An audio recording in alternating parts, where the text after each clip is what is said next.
Hola, soy la Basmati de nuevo con vosotros. Hoy os voy a hablar, tengo que leerlo porque tiene un nombre en árabe, el cuchillo de Gebek el Harak. Mirad, muchas veces me decís que no muestro imágenes. Sería un poco complicado cuando hago uno o dos vídeos al día tener que producir esas imágenes. Hago un blog que está muchísimo más completo que lo que yo pueda decir. Algunas veces pongo un resumen. Normalmente estos son artículos que me he leído simplemente parte de mis estudios de historia que me resultan interesantes y os lo cuento. Este cuchillo de Gebel el Arak es un cuchillo fruto de una compra de un señor que era filólogo, pero le gustaba también muchísimo la arqueología, que tiene un nombre, Aarón Benedict o algo así, que fue a una tienda.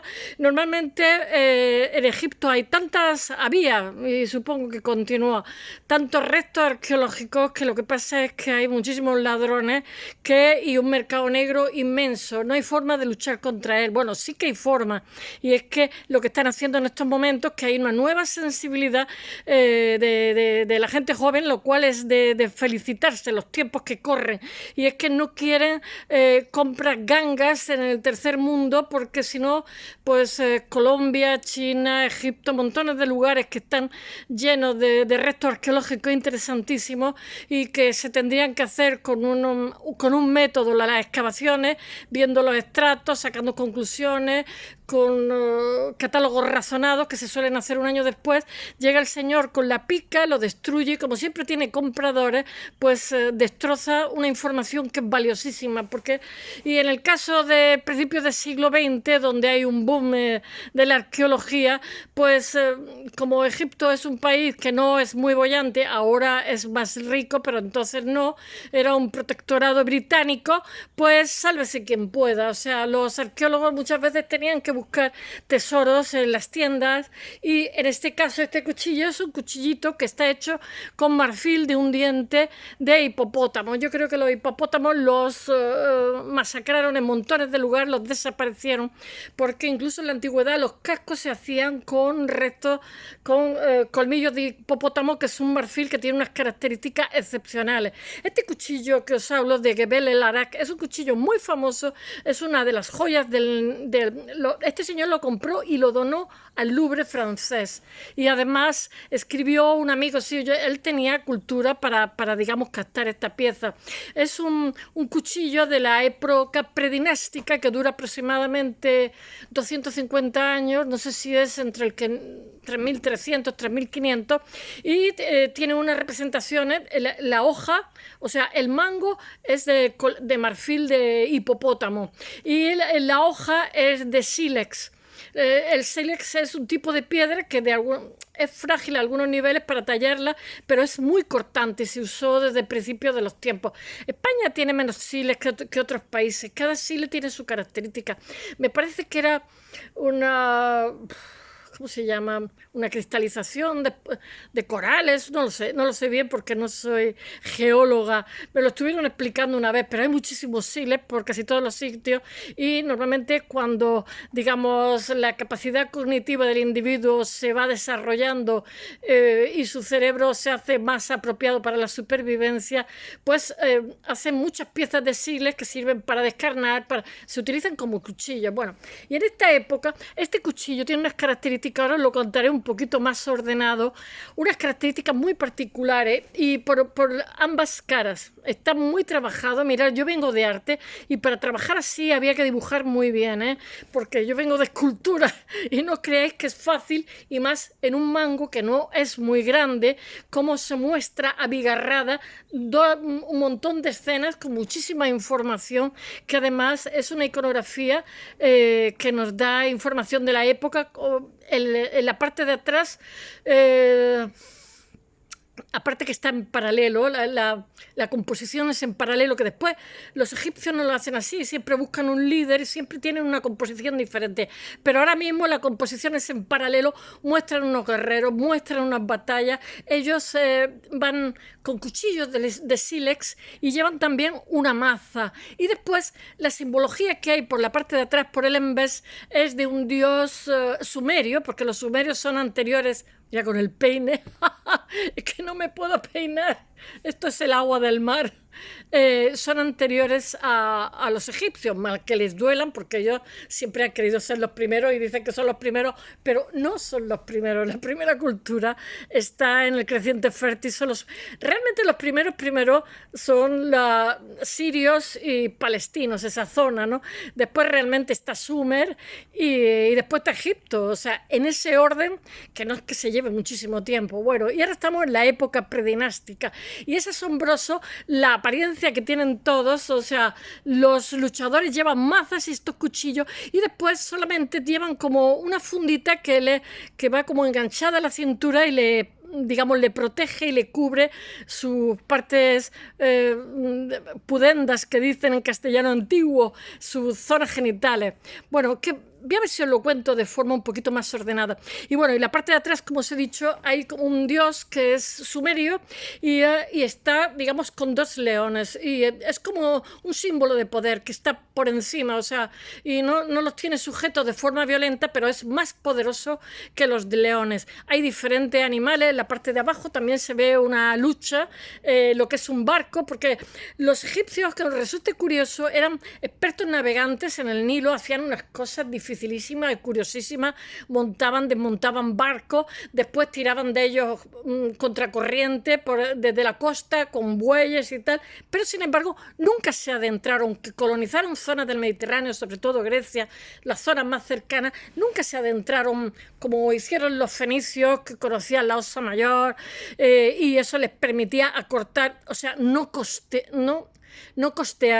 o sea, viajar día y noche siguiendo los astros por el mar, y eso hacía que los viajes fueran mucho más cortos, ¿no? Pues los egipcios, aunque sabían de astronomía muchísimo, porque sus piezas están perfectamente orientadas donde querían, y de hecho cuando se han quitado esas piezas para poner en otro sitio, se han dado cuenta del error a la hora de orientarlas astronómicamente, como pasó en los años 60, que yo lo he visto con Abu Simbel, en el que Ramsés, hijo de Seti, está sentado con los dioses, está en el centro, y no sé qué día no sé si es el solsticio, el equinoccio, no sé qué día hay de febrero, que además estaba yo allí, que se ilumina él primero, antes que los dioses, y se dieron cuenta cuando colocaron montones de toneladas de tierra que lo habían colocado más, porque esta situación, y tuvieron que volver a recolocarlo para volver a reorientarlo astronómicamente. O sea, tenemos la idea de que los que nos precedieron eran desconocedores de montones de cosas, y lo que ocurre, sí, vale, a lo mejor no tenían tecnología, pero al arder la biblioteca de Alejandría y al perderse tantísimos conocimientos, yo que sé, en las bibliotecas del creciente fértil, incluso de Egipto, pues se ha perdido conocimiento que seguramente tendrían. Estoy segura que no se morían de una infección, tendrían algún recurso. Hay muchísima incluso información en estos momentos del siglo XIX y tal, de los bosques, lo hemos visto con Otzi, esa momia que se encontraron de hace varios miles de años en la frontera entre Italia y Austria, que tenía problemas de estómago y se había tomado un tipo de seta que era específica para eso que tenía. O sea que no eran tan desconocedores. O sea, la supervivencia es difícil y lo que pasa es que nosotros hemos perdido y ahora mismo utilizamos una medicina alopática que muchas veces es muy brutal, nos estropea el hígado, etcétera, etcétera. Y antes lo que pasa es que como no tenía acceso, que es muy eficiente para otras cosas, pero no es para todo, obviamente. Por eso se está volviendo también a la tradicional herboristería, porque es menos agresiva. El techo es más bajo y no hace falta matar moscas a cañonazos cuando estamos enfermos. Bueno, a ver si os cuento el cuchillo, que me estoy enrollando. Bueno, ¿qué os he dicho? Que es un filólogo que está en Egipto, que está buscando joyas por las tiendas, y esto lo encuentra en una tienda y es conocedor del valor que tiene y lo regala al Louvre, y ahora mismo el Louvre, aunque hay otros cuchillos como estos que tienen también la hoja de sílex. Por un lado, además, este cuchillo no tiene nada, por un sitio tiene cómo se ha tallado, y por otro lado es totalmente liso y está muy bien conservado para tener entre 3.300 y 3.500 años, que es lo que tiene, porque es la época predinástica 3 o 2, que es antiquísima. Y además, sobre todo, porque la escena es maravillosa. Hay otros cuchillos que están peor conservados, de idénticas características, y que no por ello son menos valiosos, pero sobre todo este cuchillo es que hizo historia y sigue siendo muy importante. Y todos los que van al Louvre pues intentan no perdérselo. Estoy aquí poniéndome luz porque mi teléfono está ya, pobre, dando la última. Cada vez si os lo cuento un poquito mejor. Bueno, solamente decir una cosa. Yo vengo de arte, me gustaría hacer un trabajo sobre eso.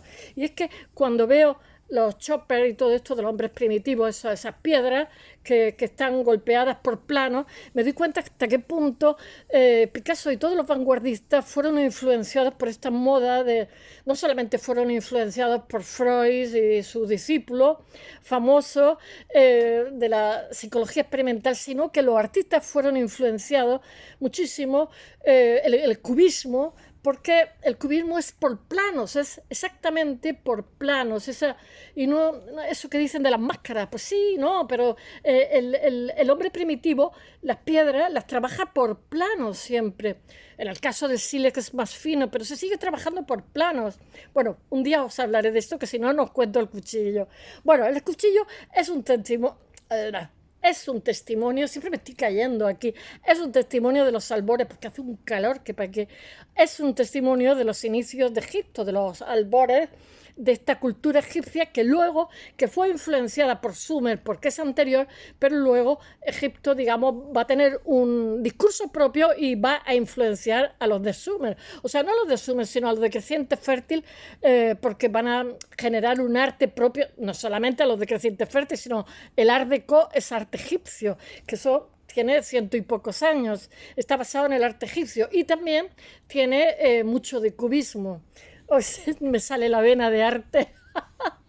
Bueno, en el mango del marfil de hipopótamo del cuchillo de Sile está datado del periodo Nagara II, que del antiguo Egipto. Otros dicen 3, no sé, como no soy especialista en Egipto, y que se conserva en el Museo del Louvre de París y muestra en sus dos caras una detallada y abigarrada decoración que ha dado pie a diversas interpretaciones por parte de los especialistas, de los expertos. Y el Museo del Louvre de París, lo que pasa es que atesora esta joya maravillosa y otras, no, porque hay otra que también es muy famoso, muy parecido, de la misma época, peor conservado, pero ese me parece que está en el Metropolitan en Nueva York. Se llevan lo mejorcito. Bueno, este que os estoy contando estaba en París, la ciudad que acaba de cerrar los Juegos Olímpicos, y atesora en sus colecciones un cuchillo muy singular que además no es muy grande, es pequeñito, es un cuchillito porque un marfil de un ¿cómo se dice?, de un colmillo de hipopótamo no es muy grande. Tiene el mango de marfil con una hoja de sílex de color marronáceo, color tierra, que datan del periodo Nagara II, que os he dicho, del antiguo Egipto, que está entre 3300 y 3200. Dura 250 años esta época predinástica. Os vuelvo a repetir, este objeto tiene 25 centímetros y procede muy chiquitín de la localidad, por eso se llama el cuchillo de Gabel el Arak, que está situada en el sur de Abidos, en el Alto Egipto. Ya sabéis que está el Alto y el Bajo Egipto. Egipto tiene aproximadamente 1000 kilómetros y me parece que el Nilo tiene 6000 kilómetros desde Etiopía, desde el nacimiento hasta el Mediterráneo, que ahora han hecho una presa y allí va a haber toros y cohetes, porque primero hicieron la presa a los de abajo y ahora han hecho una presa a los de arriba. Claro, es un río tremendo, tremendísimo.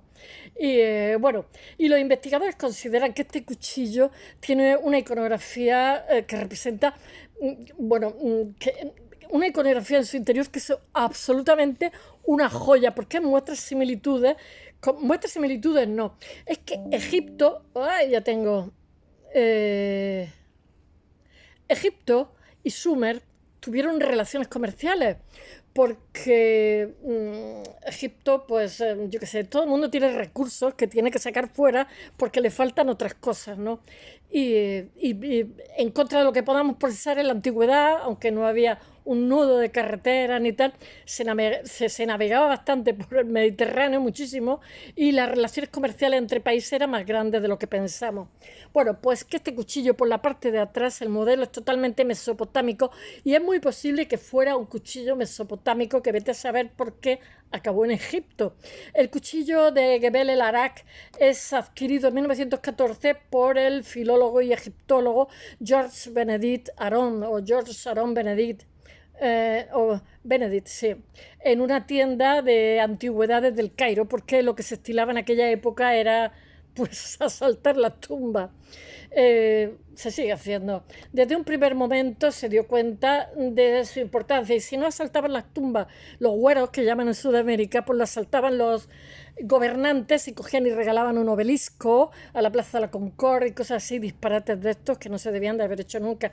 Hay cosas que no se regalan los hijos, los maridos, ni cosas de estas, ni los obeliscos. Y no dudó en comprarlo, medio mundo tiene obeliscos de Egipto, no dudó en comprarlo, y es que no tiene pues Nefertiti, yo qué sé, todo el mundo tiene algo. No dudó en comprar este cuchillo para donarlo automáticamente al Louvre, porque cuando lo vio se dio cuenta que era simplemente excepcional. De hecho, una vez en su poder escribió, tengo la carta que es larguísima, la voy a poner en el blog, una carta a su buen amigo Charles Bureau, que era responsable del departamento de antigüedades egipcias en el Louvre, y dice: es la obra maestra de la escultura predinástica ejecutada, fíjate, controlaba, con notable firmeza y elegancia. Hay que saber dibujar muy bien para esos bajorrelieves que hizo en un colmillo que tampoco es tan grande. Es una obra de gran detalle y el interés de los representados se extiende incluso más allá del valor artístico del objeto. Bueno, os he leído lo que pone en la carta, es mucho más larga. Bueno, pues que desde entonces el cuchillo es una de las joyas de la corona de allí, del Louvre, que se muestra en un lugar central, que hayáis estado lo sabéis, lo que pasa es que el Louvre está lleno de carteristas y es difícil verlo en un día. Yo lo vi en varios días, ¿eh? Si lo veis bien, no se puede... El Prado me parece... Bueno, no sé. Pienso que no se puede... Hay cosas que te interesan más y cosas que te interesan menos, pero es simplemente excepcional. Bueno, la cara frontal del cuchillo de Gebel el Arak está grabada con una abigarrada escena de batalla en los dos registros que son superiores. Ya os he dicho que hay mazas y cuchillos de siles. Los combatientes van armados con cuchillos de siles, mazas y garrotes, que eso después se va a ver también en otras imágenes. Algunos llevan el cabello largo, otros van rasurados con el cráneo, y sus vestimentas se limitan a lo que parecen sencillamente fundas para cierta parte de su cuerpo viril. En el tercer registro se puede ver a un hombre que parece arrastrar unas embarcaciones de proa alta, que posiblemente parten de la escena de una batalla naval, porque hay también como muertos. En el registro inferior se aprecia, están todos en paralelo, al mismo nivel, que eso no se hace después en el arte egipcio. Por eso digo que tiene también, aparte de la indumentaria, la iconografía, que se ve que es sumeria, pues es que tiene una composición totalmente poco habitual. Se aprecian las típicas embarcaciones de tipo egipcio, concretamente 3. Y lo vencido, lo que pasa es que aparecen ahogados en el Nilo. Hicieron ahí la Polaroid, la foto.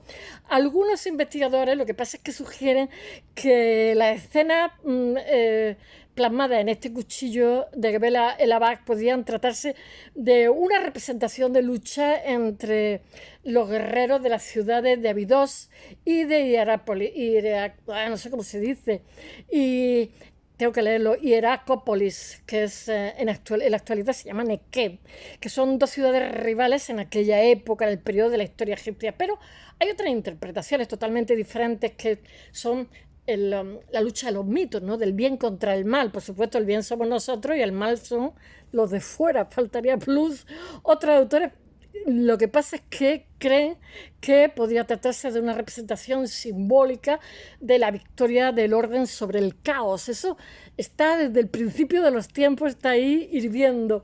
En tanto que la cara B, la cara posterior, muestra sobre todo representaciones de animales. En la parte superior lo que pasa es que hay un ser tocado con un bonete que es totalmente sumerio y con barba, que recuerda muchísimo a los modelos sumerios y que representan el típico típico motivo del Señor de los Animales, que tiene un nombre que no me acuerdo, que es muy famoso y que está firmemente agarrando a dos leones, pero no con violencia, sino con poderío, que decimos aquí en Andalucía.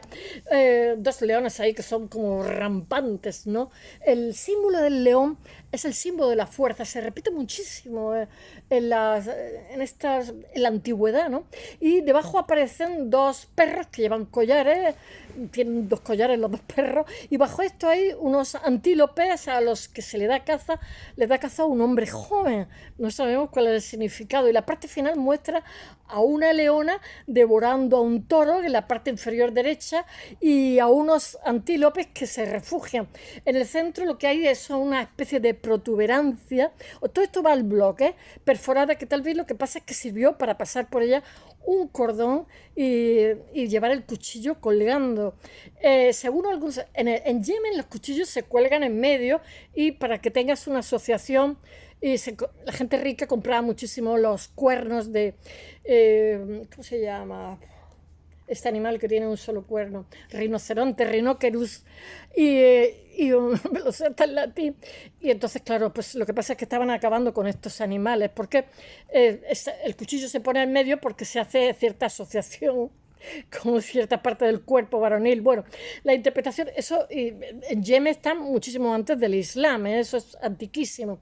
La interpretación de esta escena lo que pasa es que sería la de dos leones rampantes que simbolizan las estrellas de la mañana y las estrellas de la tarde, que están sujetadas por el dios o una especie de héroe que controla ese caos, ¿no? Y los dos perros pueden hacer referencia al mito sumerio o mesopotámico del rey de Tana. Bueno, todo esto son hipótesis, no os vayáis a hacer ilusiones.